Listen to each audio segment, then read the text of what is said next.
Queridos irmãos e irmãs, vamos celebrar o segundo domingo da Páscoa. Os textos que nos são apresentados com a primeira leitura do livro do Atos dos Apóstolos, capítulo 2, versículo de 42 a 47. O salmo responsorial é o Salmo 117. Como segunda leitura da primeira carta de São Pedro, capítulo 1, versículo de 3 a 9.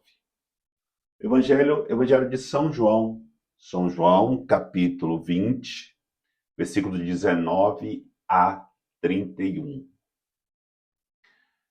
Estamos terminando nesse domingo as oitavas da Páscoa, onde celebramos a Páscoa em 8 dias, como se fosse um único dia.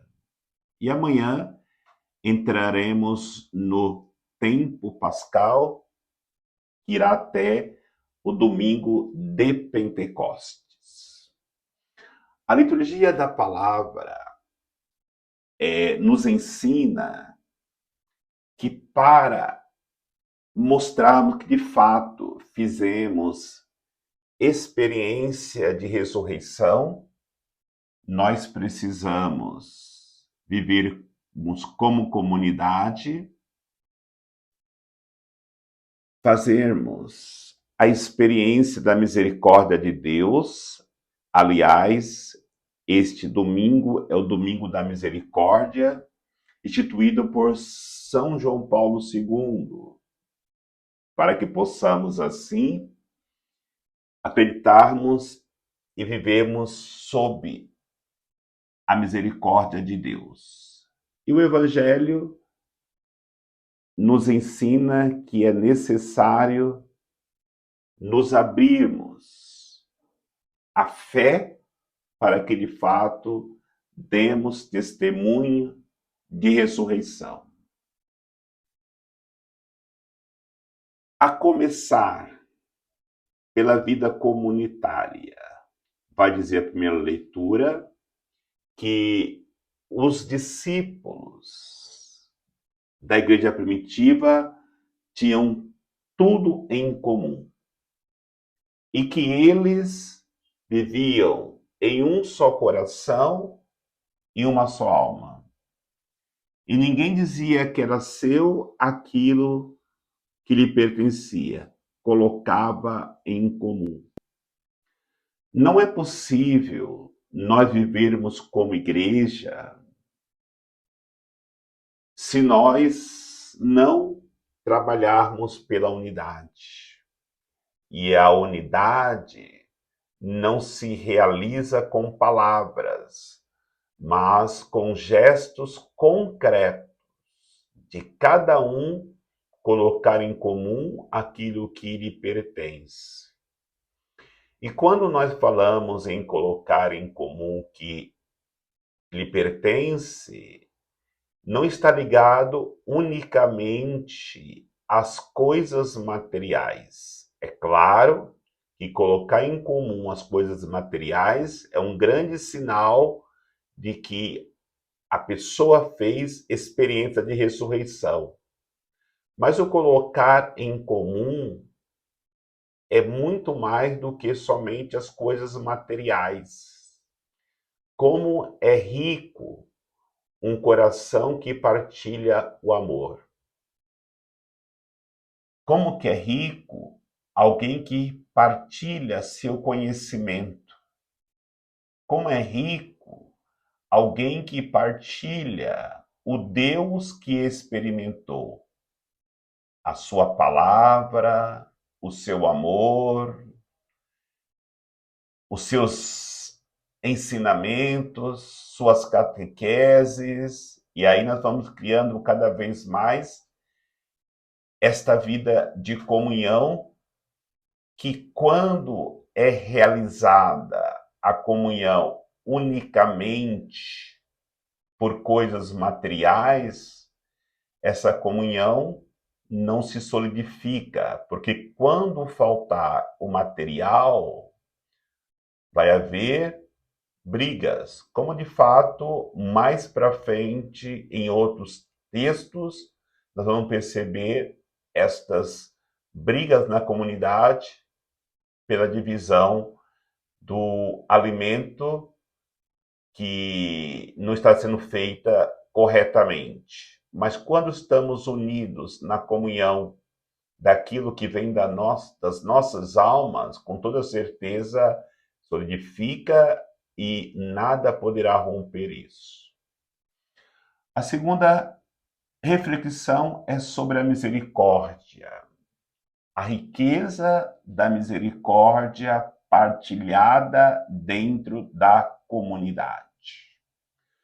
Todos nós, sem experiência de ressurreição, somos vazios de misericórdia.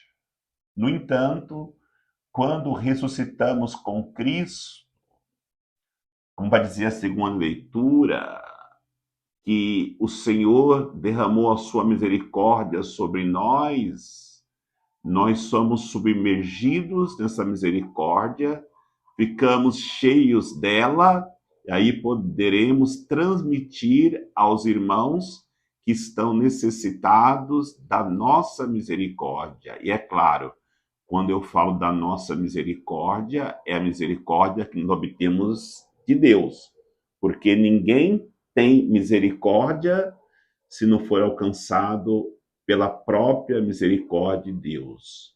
Por quê? A misericórdia é uma virtude que é dar para o outro aquilo que ele não tem direito. E dar para o outro aquilo que ele não tem direito só é possível quando estamos vivendo de maneira real e concreta a nossa vida cristã. Porque só o cristianismo é capaz de dar para o outro aquilo que ele não tem direito. Como dar um perdão para quem não merece o perdão? Como dar um pão para quem não trabalha? Como compreender aqueles que não querem nos compreender?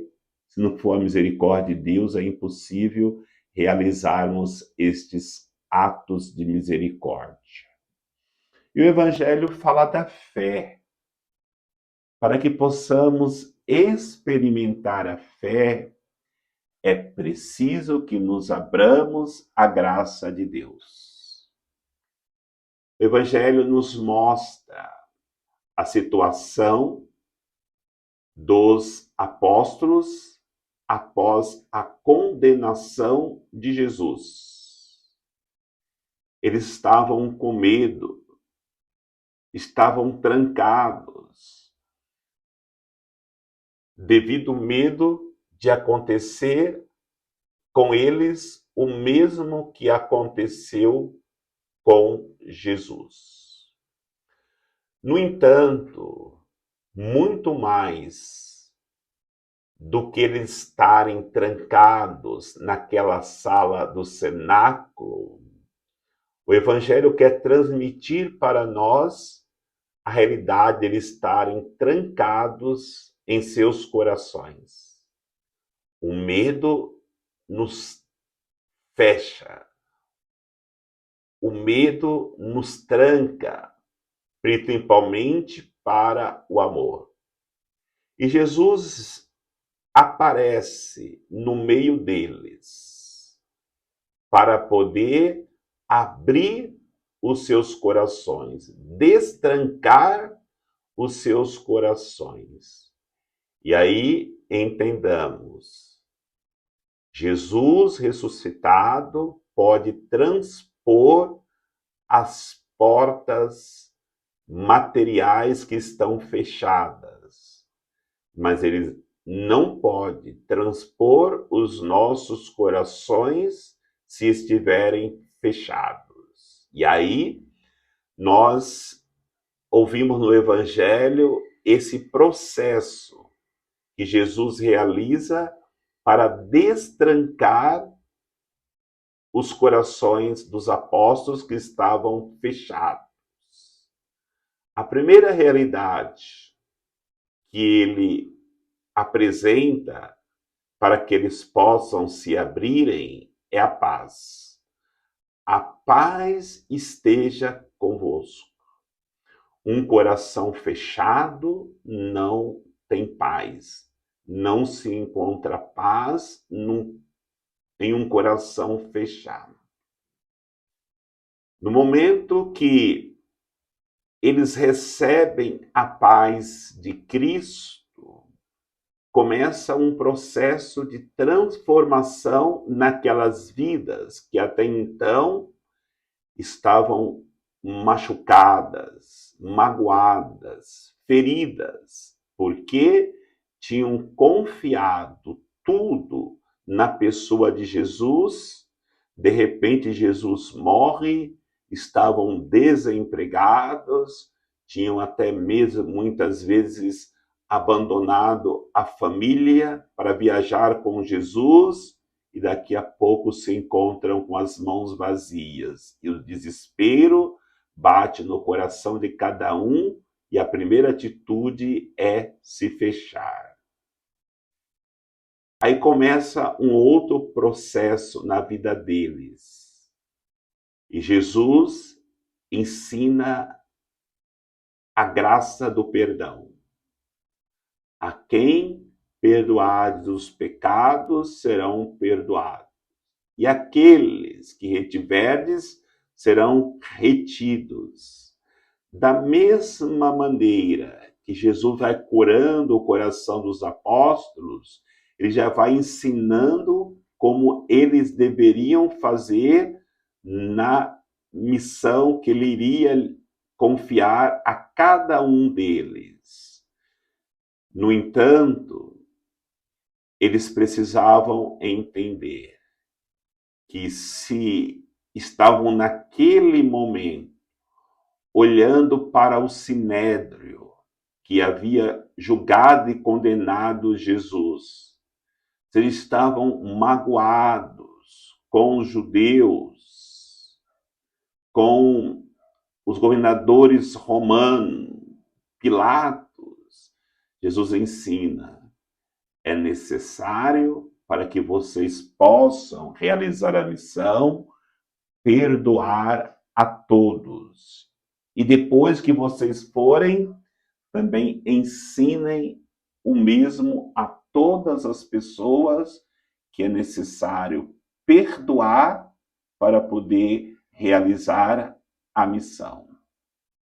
E aí, diante dessa transmissão da paz, deste ensinamento da necessidade do perdão, era necessário algo que solidificasse esta convicção dos apóstolos que sem a paz e sem o perdão é impossível servir a Jesus Cristo ou até mesmo sairmos dos nossos fechamentos. Aí Jesus sopra sobre eles o Espírito Santo.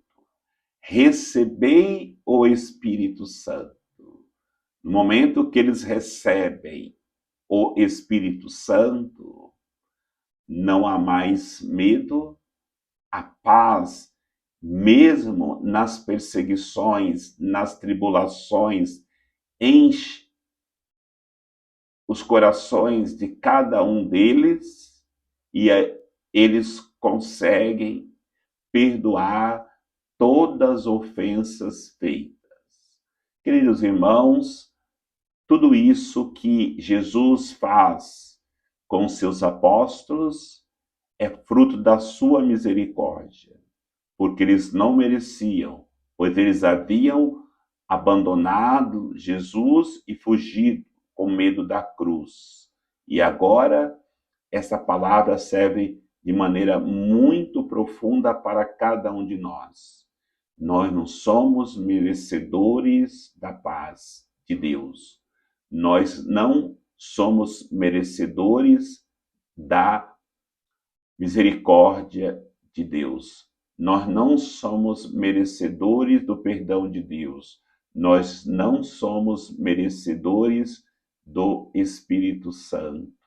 Mas Jesus, como fonte de misericórdia, dá para todos nós aquilo que nós não merecemos. Por isso, nós somos capazes de viver a paz. Nós somos capazes de perdoar. Nós somos capazes de nos submergirmos na misericórdia de Deus. Nós somos capazes de estarmos plenos do Espírito Santo para testemunharmos Jesus ressuscitado. Que o Domingo da Misericórdia que celebramos hoje nos ensine a vivermos submergidos na misericórdia de Deus. Que o Senhor nos abençoe, em nome do Pai, do Filho e do Espírito Santo. Amém. Se você ainda não é inscrito nesse canal, toque aí, se inscreva para receber novas notificações de publicações de homilias dominicais e solenidades. Um ótimo domingo da misericórdia para todos.